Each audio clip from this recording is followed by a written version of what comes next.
Good afternoon, and thanks for joining us. I'm Avery Travis. We want to take a look at some of your headlines today. Nurses gathered in Austin to protest in March. We'll tell you what they are asking for and how they say it's impacting patient care. Plus, how Round Rock is keeping up with that city's growth. We're breaking down the top priorities from their mayor. And a big drop as we go from Saturday to Sunday morning, a 31-degree drop. I'll tell you how cold it'll be early in the morning and what to expect as far as winter precipitation. In-depth, investigative. This is KXAN News at Noon. Nurses in Austin marching this morning to demand better staffing levels and more safeguards for patients from the hospital industry. Registered nurses say right now they're missing more than half their meal and rest breaks due to staffing issues. This was a part of a nationwide march, but here in Austin they gathered at Ascension Seton Medical Center this morning. They're members of the National Nurses Organizing Committee and the National Nurses United Group. Leaders say they're worried about how losing some support staff is impacting RNs. They're also asking for mandated nurse-to-patient ratios and guaranteed workplace violence prevention plans. Put into the licensing board, there are more than enough nurses in Texas to handle the bedside, but people are leaving bedside because the hospital's not taking care of them. We reached out to Ascension Seton Hospital this morning. We are waiting to hear back, and we will update you here in the show or, of course, online at KXAN.com with more context from them when we do hear back. We want to take you now to Round Rock, the second largest city in the Austin area. That city is continuing to grow. We've been talking about it for years, but leaders at City Hall are talking about how to keep up. Mayor Craig Morgan recently laid out his plans for the next year at his annual State of the City address. KXAN's Barrett Tryon is here in the studio. Barrett, what did he have to say? Well, Avery, Mayor Morgan spent a lot of time talking about the city's expansion during last month's speech at the chamber, and that has resulted in everything from making it a better place for people to live to making sure that people stay safe. Because of the growth, and we're seeing it, to me, it seems like it's picked up even more.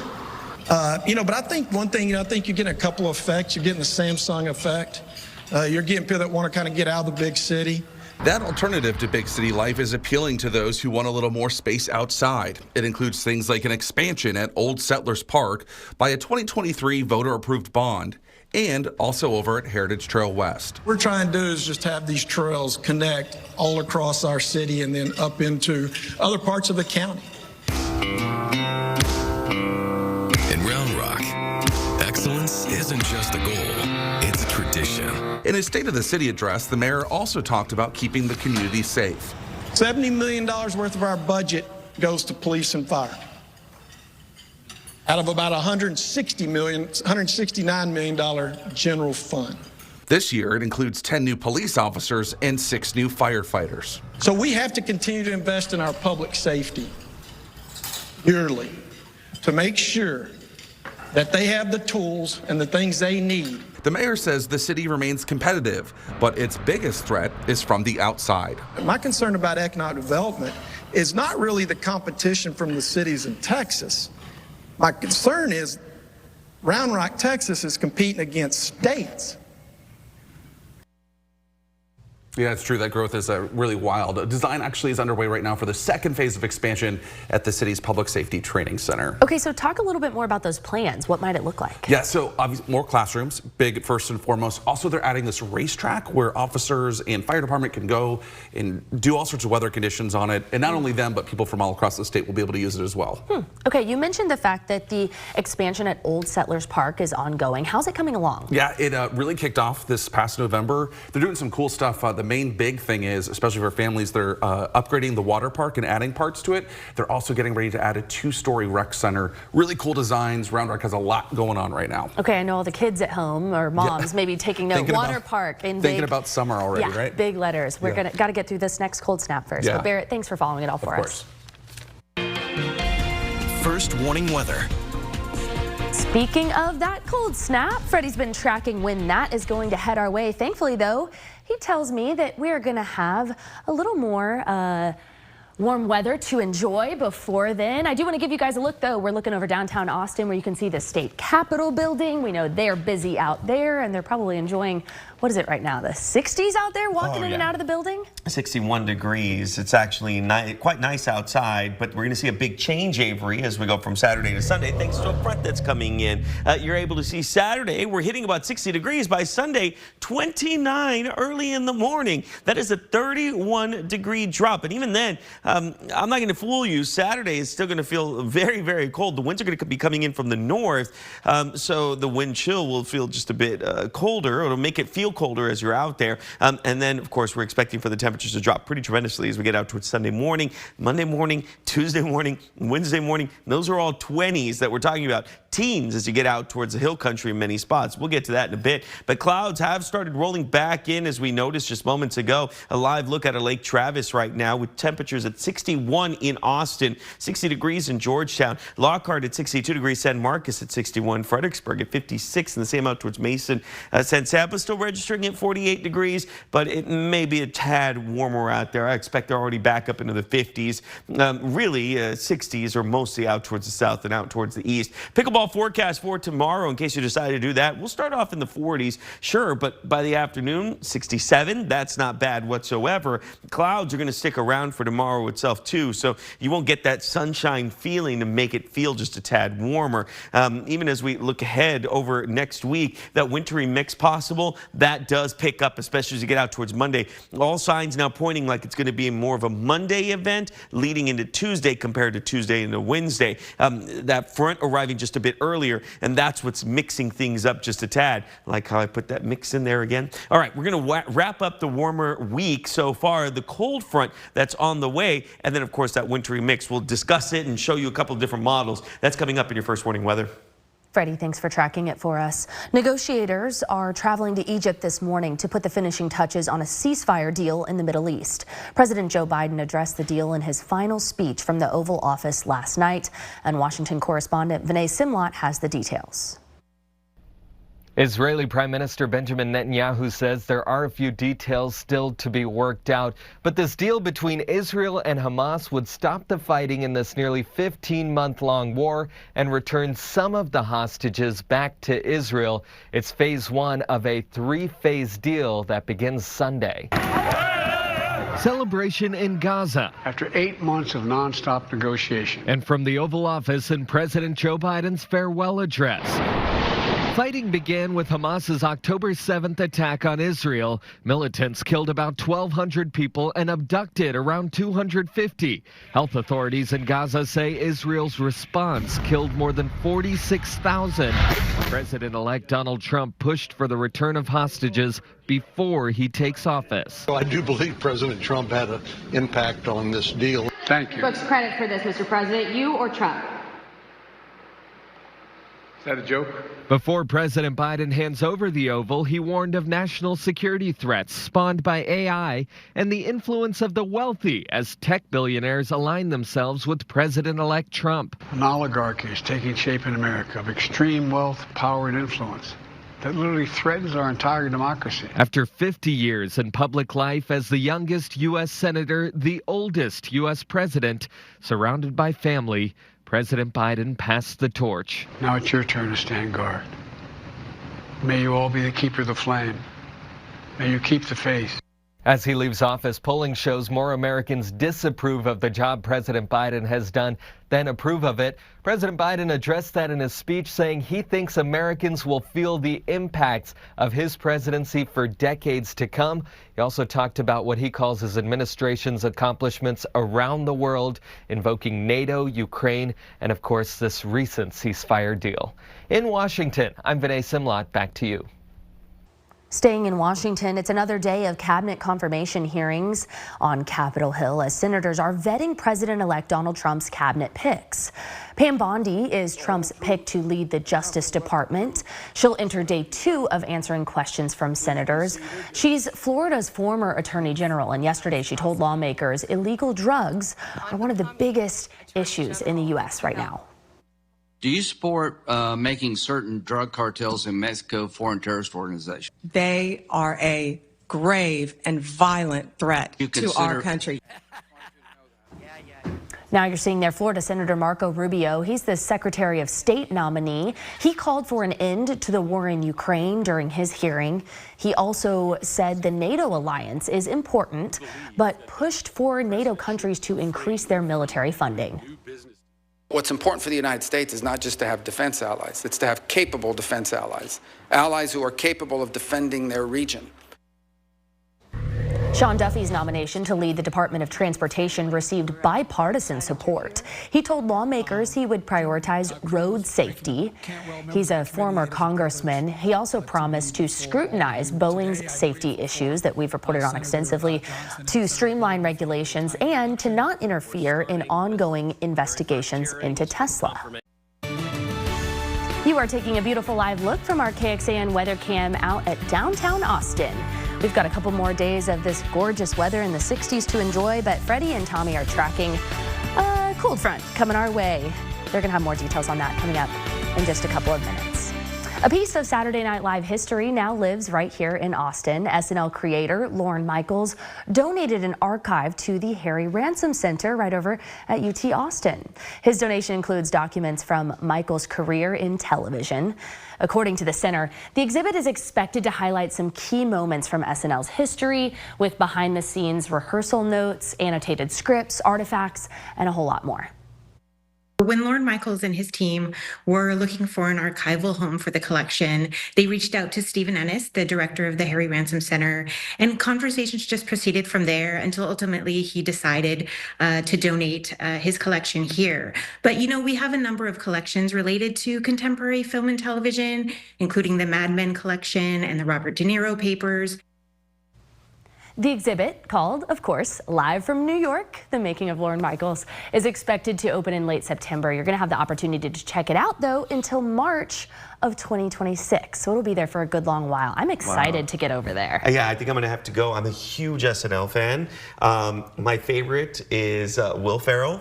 Sherry O'Terry. Oh, yeah. You know, doing all those sketches, cheerleader sketches. I will say I did the Spartan cheerleader sketch in my high school talent show. Really? My friend Jeff and I, shout out Jeff, I thought we were pretty good, but, you know, at 16, I might be scared to roll that tape back. Yeah. I would love to see it. If someone has that, please find it. My mom at home right now is on her iPad trying to find it. Okay, tell us what's going on outside. So it's so weird because we're talking about dropping down to the 20s, but we have to remember we actually passed what normally is the coldest time of the year on average. Take a look at what our averages should be from January 2nd to January 14th. We're looking at a low of around 41. That's your average low around this time of year. Your high average is 62 degrees. So a bit of a change here. And even though we're going to drop down into the 20s, you got to remember, when you average it out for the whole week, for the whole month so far, we're not reaching where we should be. 41 is an average low, 62 is an average high. And it'll be very interesting to see where we end up landing at the end of the month when we actually get there. Current temperatures right now, we're at 62 and 61, and what's our average? 62. So we're just 1 degree shy of actually reaching the average out at Camp Mabry. 2 more degrees and it'll be a red day, which is kind of weird to say because you would expect for us to say, well, that's right around average. It is, but calendar still shows it as red. 58 at Bastrop, 61 at Lockhart, 54 degrees in Llano, and 56 degrees as you reach out towards Mason.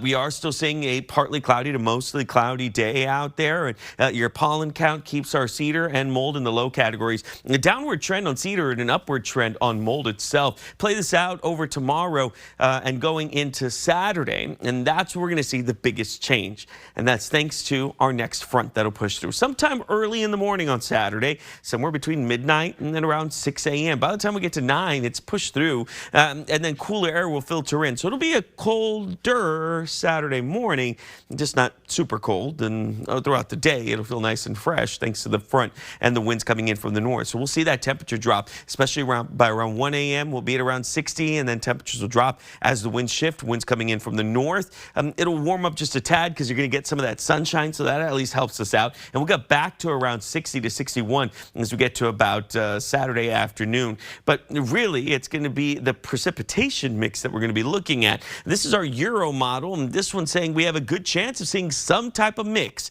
Not going to commit yet to saying, well, it's going to snow, it's going to sleet, it's going to, nothing like that. I just know that we're going to have some of that precipitation mix in there. And I'll show you in the next half hour why, because another model is saying we won't see it as mixy as we would like it to be. Anyway, we'll get to that later on.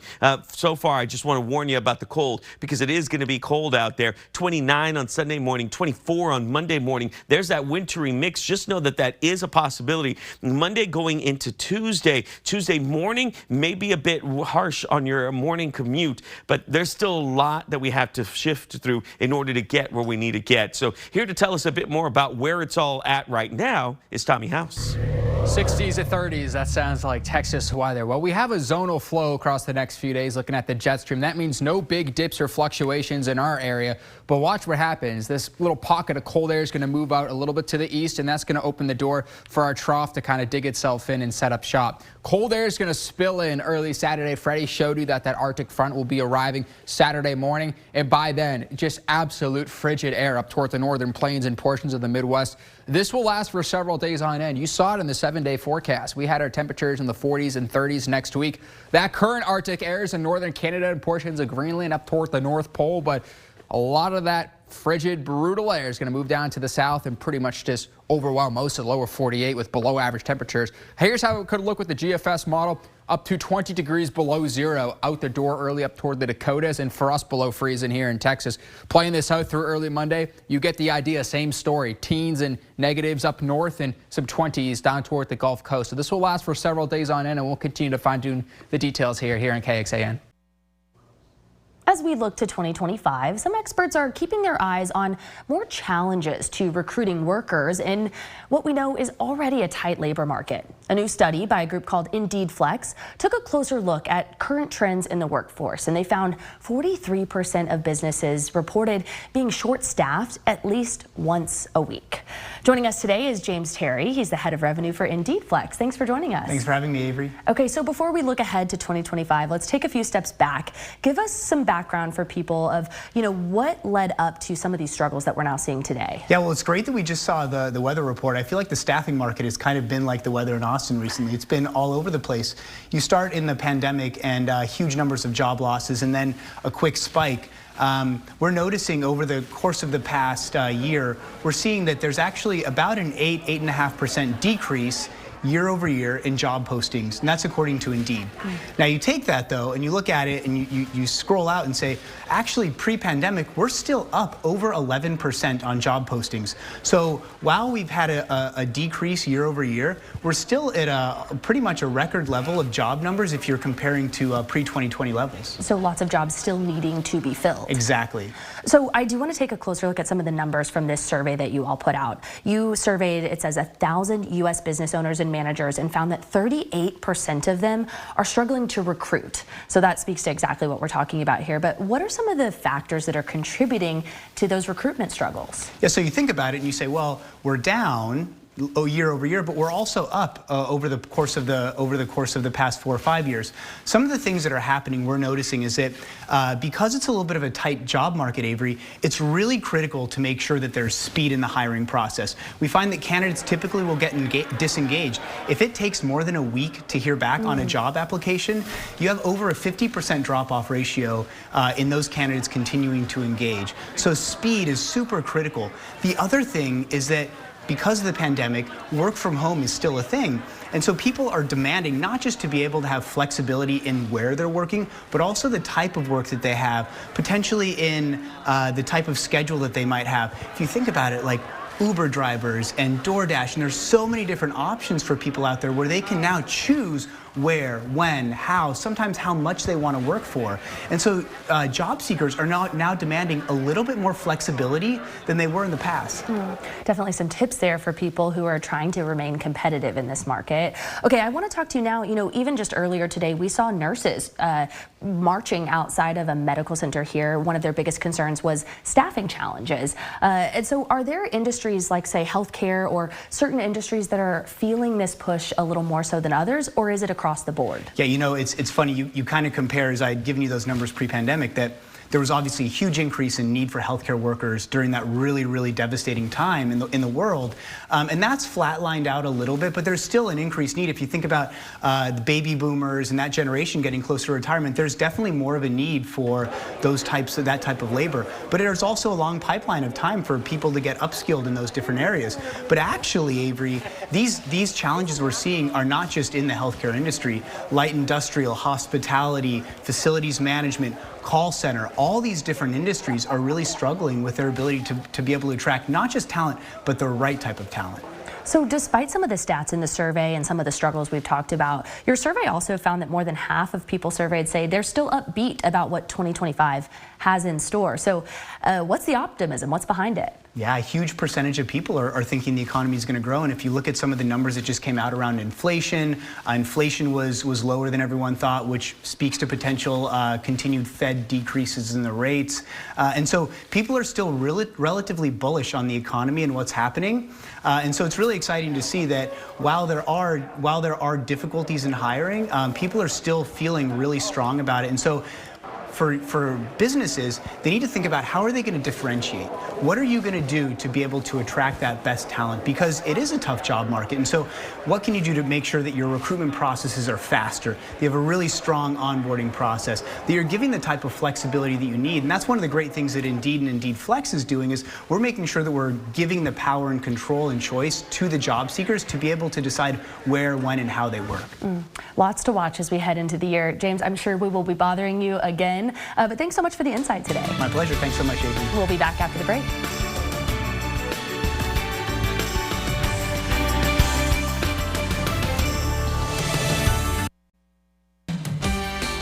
In-depth, investigative. This is KXAN News at Noon. Welcome back, everybody. We do have an update for you this afternoon. We're now hearing from Ascension Seton after nurses marched outside its medical center here in Austin today. They were demanding better staffing levels and asking for more patient safeguards from the hospital industry. And just a few minutes ago, we heard from an Ascension Seton spokesperson. They told us that they, quote, recognize and deeply value the expertise, compassion, and dedication of our nurses, who they say are central to delivering exceptional care to our patients. The statement went on to read, "We are committed to safe staffing protocols informed by evidence-based medicine." Then they said, "We have a robust workforce development strategy aimed at recruiting and retaining skilled nurses. Our flexible and dynamic staffing models will help ensure we provide safe, quality care to our patients." Today's march was a part of some nationwide efforts with nurses from National Nurses United. Leaders of that group are asking for mandated nurse-to-patient ratios and guaranteed workplace violence prevention plans. They're also wanting some protections when the use of AI enters the medical field, and that's something we'll be continuing to dig into. We heard from these nurses, and you can read more about this and read that statement from Ascension Seton on our website, KXAN.com. We do now want to turn to the latest on a shooting and manhunt in Houston that left a Brazoria County deputy dead and left a police dog shot and injured. Houston police said in a social media post that the suspect, Robert Lee Davis, was ultimately killed in a shootout with officers yesterday afternoon behind a Dollar Tree store. Investigators believe Davis shot and killed first that Brazoria County deputy, Jesus Vargas, who was a part of the U.S. Marshals Gulf Coast Violent Defenders Task Force and, as police say, was trying to serve a warrant to Davis when Davis opened fire. It's a tragic day in our community. It's a sad day because a true crime fighter out here doing the Lord's work lost his life trying to make this community safe. We saw some dramatic scenes playing out from that shopping center parking lot where at one point officers were seen rushing that canine, who we now know is named Rocky, to a helicopter to be airlifted for medical attention. Our NBC media partners in Houston are reporting that Rocky was shot but is going to survive. So we'll be following this story as we get updates. Back here in Austin, lawmakers are back to work at the Texas Capitol after the Texas legislative session began earlier this week. There's a push by some to prioritize improvements to our restaurant industry. The Texas Restaurant Association says nearly 2 out of 5 operators did not turn a profit last year. More than half still carry debt that they took on to survive the pandemic. The TRA wants to save restaurants some money by changing the state and local permitting process. The TRA wants to talk about credit card swipe fees. We call them hidden fees because you don't see them on your receipt when you check out. You don't see them on your credit card statement, but they're built into the price of every single good and service that we as consumers purchase in Texas. That's some stuff they'll be focused on this legislative cycle. They say last cycle it had a 100% success rate, blocking what they referred to as harmful legislation for the industry. They also noted some of their wins included repealing duplicate permit fees, and they say they led the business sector to address childcare access and affordability for their people they represent. Governor Greg Abbott wants state lawmakers to fix the bail system here in Texas. Abbott told senators there's a problem with people committing violent crimes while out on bail for another crime. A defense attorney in Harris County told us that they see this problem too. She says the issue is with the Texas Constitution. She believes it requires bond for all defendants. There are exceptions to no bond offenders, but even then, there's a time limit. It's kind of toothless because it only lasts for 60 days.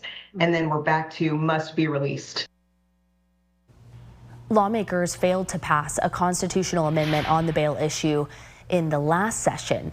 Opponents of this amendment say it could give the government too much power to keep people in jail who are not guilty. They point out that it can take months, even years, to get to a trial, and that can, of course, inflict harm on families, and they say create economic instability. First warning weather. We want to get you outside over downtown Austin. This live view from our Austonian camera. We got a little insect friend hanging out.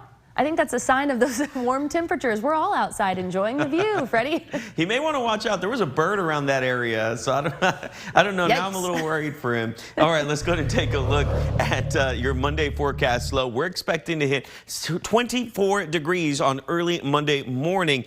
The last time we were that cold for last year was 25 degrees exactly a year ago to the day, January 20th, 2024. Now, the closest we got was just a few days ago when we actually dropped down to about 27 degrees, but this would actually be the coldest that we reach at Camp Mabry for the season so far. Take a look at the calendar over the past 16 days. We have more blue days than red days. That's good. Today we may end up with a red day, which just gets us about 2 degrees warmer than where we should be, but overall not bad. We continue to see some colder weather expected to filter in. This is a live look at our West Shore Homes camera in Central Austin itself, with temperatures currently still sitting at about 61 in Austin, 61 in San Marcos, Fredericksburg at about 59 degrees, Georgetown at 60, and Bastrop at around 61 degrees. Coming up, we're going to be talking about wrapping up this warmer week that we have so far, the cold fronts that's on the way, and that wintry mix that is a possibility for Monday going into Tuesday.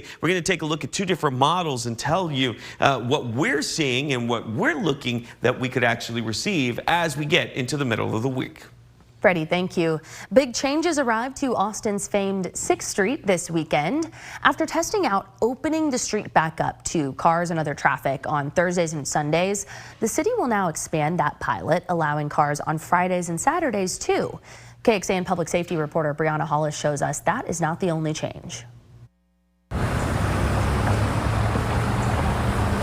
For the first time in years, a Friday and Saturday night on 6th Street will look more like this than this. After about 6 weeks of testing out a pilot opening the road up to car traffic on Thursday and Sunday nights, the city of Austin is taking the leap, expanding that to the entire weekend. It is safer to have pedestrians on the sidewalk. Police Chief Lisa Davis says something needs to stop the often out of control and sometimes violent bar close crowds. When we're locking down these streets like this and inviting more chaos into this place, it is not tenable. It has to change. Many business owners have strong thoughts both for and against opening the street. Ernie Villarreal, who we spoke with today, says he'll need to see it play out. There'll be a lot less foot traffic, but then again, the foot traffic just might be condensed into a smaller part of the street. Wednesday's discussion also addressed holistic safety measures, like the need to diversify 6th Street and make it more attractive to folks on a regular basis, not just at night. But we've been here and heard this before. When it comes to the revitalization and safety of 6th Street as a whole, we heard a lot of these similar promises back when the Safer 6th Street resolution passed a couple of years ago. What is different about this and what is going to make this stick? So I'll say it, that was a couple of years ago. And one of the things that we have, I think, done better over the last couple of years is recognize when basic needs need to be addressed and then making sure that they're addressed. This is one of the things that I've wanted to see us take action on. Brianna Hollis, KXAN News. We are taking a live look outside over downtown Austin from our KXAN studios. Freddie is tracking a cold front headed our way, but we've got a few more days of beautiful skies like this to get out there and enjoy. They're going to have your full forecast coming up in just a bit. This year's Super Bowl showdown in New Orleans is just a few weeks away, and we are counting down to what many people enjoy maybe more than the game, those highly anticipated commercials. NBC's Kaylee Hartung has a preview of what you can expect.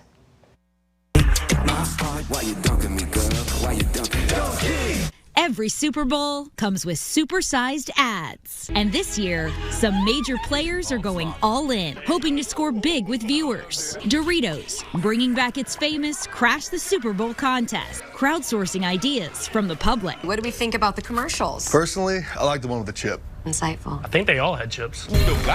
With one of these three finalists now set to receive a $1 million payout for the winning ad. Companies like FanDuel also teasing ahead to the big game with some trusted fan favorites, setting the stage for Manning versus Manning. The FanDuel Kick of Destiny 3 is my destiny, Peyton. You and I both know this. Not if I make it first. While others, like Pringles and GoDaddy, are keeping fans guessing. So many of these commercials, they're treated like movies. We get the trailer and then we get the actual commercial. Why are these spots so coveted year after year? The NFL is just so popular. They have cast such a wide net. Yes, Taylor certainly has helped with that, no question. It's rare that we have an event like this where pretty much everybody is watching. The demand for airtime during this year's game, unprecedented. Fox reportedly selling out all ad slots for Super Bowl 59 in November. A 30-second spot going for a whopping $7 million. That's just the cover price. The budgets end up being really similar to like a small movie. But for so many companies, the steep price is well worth the investment. Anheuser-Busch, known for its quintessential beer commercials, says it's returning to the Super Bowl this year with 5 different ads, running a total of 3 minutes. Also hoping to see green, newcomers like Ritz and Duracell, both entering the stadium for the first time with highly anticipated ads. Though most commercials still remain tightly under wraps, experts say to expect major star power and ensemble casts, a winning formula behind some of last year's most popular ads, like Uber Eats. Remember when you used to be a pepper lady? Wasn't it the Cinnamon Sisters? Basil Babes? And Hellmann's. You lasted longer than most. Returning brands like Reese's, already giving fans a glimpse of their Super Bowl spot, promising to deliver another unforgettable comedic experience that'll have people buzzing on the big day. Okay, our producer tells me there's actually an Austin tie, that some Austinites have maybe made it pretty far along in some Doritos contest to get in on some of those commercials. We'll have to watch and see. Yeah, now I'm going to have to tune in and check it out and see. The commercials are always the best part. Oh. And the halftime show. We were also saying we're rooting for a Beyonce appearance. I hope we get one. I hope we get one, yeah. Okay, but I have a game that I am looking forward to first. On Monday, I need to make plans for where I'm watching the national championship, and this cold front is kind of messing with my vibe. It really will be. If you were looking at an outfit of the day, it may be a much colder day itself, so you may have to wear a jacket, and it may ruin your outfit of the day itself, because you want to take care of the 4 Ps, and people are part of the 4 Ps. Dress for conditions, because it is going to be cold outside. Temperatures early in the morning into the teens and 20s for many spots. The afternoon high will be in the 30s and 40s in many areas. Pets are another one. If you're going to go out and watch any of the games, make sure that you bring your pets inside and keep them nice and safe and warm. Plants, make sure that they're taken care of too. Cover them or bring them inside. And then pipes, a little bit of a debate on exactly when you should insulate your pipes, but just be on the safe side if you want, and just wrap them up. Make sure they're okay. Any exposed pipes that are outside, just to be on the safe side. Anyway, clouds and radar at this point. We're able to see a lot of cloud coverage moving through the metro at this point, with temperatures tonight expected to be down to the 40s, 43 degrees. We have a front that's going to fly through early on Saturday, and very cold air coming in right behind it. So I do want to play out 2 different models. This is our European model, and this one is a bit more confident in saying, well, you're going to see some type of wintry mix in there as we move from Monday into Tuesday. And by 10:30, this model says it's all done. So your commute on Monday afternoon into Tuesday morning, that will be the biggest time frame that we're going to be watching. Then I have another model. This is our GFS model. This one's saying, nope, pump the brakes. All we're going to see is some moisture, and that's pretty much all she wrote. So overall, I'm just preparing you all for what we could see if it does happen. Now, Monday morning, as I mentioned before, temperatures down into the teens, 17 to 19 degrees, 21 as you reach Marble Falls, 24 as you reach Austin. Again, if we do hit that, it'll be a full year since we dropped down to around 24 degrees. That's a long time. Monday afternoon, we're looking at highs only up into the 40s out towards the metro and eastern counties. In the hill country, we're looking at 30s for many of the spots. I'll get to your travel forecast later on. We won't worry about that. Your 7-day forecast, 66 on Thursday today, 67 on Friday, and 60 as we get into Saturday. We have that front that comes in. Temperatures down to 44 on Monday. Look at these lows, 24, 26, 27, but that wintry mix will still be there for Monday going into Tuesday. Here to take a look at where all this cold air is right now is Tommy House. Yeah, we've been talking how temperatures are in the 60s for the next few days, but a big change is on the way. Here's the jet stream, big picture of what's going on through the upper levels. You're going to notice this cold air is going to drop in Friday, Saturday into Sunday, and we'll be bringing down just frigid air as it moves farther down to the south. Saturday through Saturday afternoon by 9 a.m. Look at the winds out of the north here through the jet stream. That's how you can tell this air is going to be packing a punch. For several days east of the Rockies, this will be lasting in our area probably somewhere between Sunday through Tuesday and Wednesday. That air right now is in northern Canada and parts of Greenland. How about 31 degrees below zero in northern Canada right now? And that Siberian/northern Canadian air is going to continue to move farther down south with that Arctic front in our area, which means temperatures will be below freezing overnight, as Freddie mentioned, for everyone across the deep south for the most part. And how about farther up north? This is 8 a.m. on Sunday, 21 degrees below zero. Fargo, North Dakota in the teens and single digits for places in Illinois and Minnesota and Montana. And we'll see this trend last for a few days on end. Just bone frigid air for our area. And that's going to be lasting again early next week. Okay, some people build swing sets for their grandkids, but one Pennsylvania man, Michael Chorba, has taken it a step further. He has built a homemade amusement park with a roller coaster. However, it's violating some local zoning laws. Well, let's get into the story. Okay, he and his family have been updating this roller coaster since 2023. So it's been a couple of years, but it has been a bumpy ride to keep it running.